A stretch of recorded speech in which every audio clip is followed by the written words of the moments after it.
ரீசெண்டா நானும் என் ஃப்ரெண்டும் நடந்து போயிட்டு இருந்தோங்க. அப்ப பார்த்து ஃப்ரெண்டு ஒருத்தன் "சப்பாத்தி செடி இருக்குடா" அப்படின்னு சொன்னாங்க. சரிடா வாடா போய் பார்க்கலாம் அப்படின்னு சொல்லிட்டு நானும் அவனும் கிளம்பிட்டோங்க. அங்க போய் பார்த்தா எல்லாமே காயா தாங்க இருந்துச்சு. என்னடா நமக்கு வந்த சோதனை அப்படின்னு சொல்லிட்டு, சரி இருக்கிறதாச்சும் பறிச்சுட்டு போலாமே அப்படின்னு சொல்லிட்டு பறிக்க ஸ்டார்ட் பண்ணிட்டோங்க.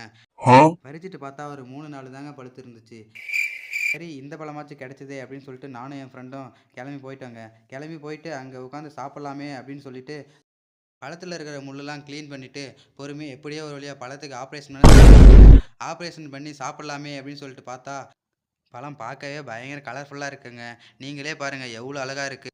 ரொம்ப நாளைக்கு அப்புறம் நானே இன்னைக்கு தாங்க அந்த பழத்த சாப்பிடலாமே அப்படின்னு சொல்லிட்டு நினைச்சிட்டு இருந்தேன். சரி சாப்பிட்டு பார்த்தா நல்லா தாங்க இருந்துச்சு பழம். அப்படியே என் ஃப்ரெண்டுகிட்டயும் கேட்டேங்க, "எப்படிடா இருக்கு?" அப்படின்னு சொல்லிட்டு. அவனும் நல்லா தாங்க இருக்கு அப்படின்னு சொன்னான். சப்பாத்தி பழத்த நீங்க பார்த்துருந்தீங்கன்னா, ஒரே ஒரு லைக் பண்ணிருங்க. சப்பாத்தி பழத்த நீங்க சாப்பிட்டுருந்தீங்கன்னா, ஒரே ஒரு கமெண்ட் பண்ணிட்டு போயிருங்க. மறக்காம சர்ப்ரைஸ் பண்ணுங்க.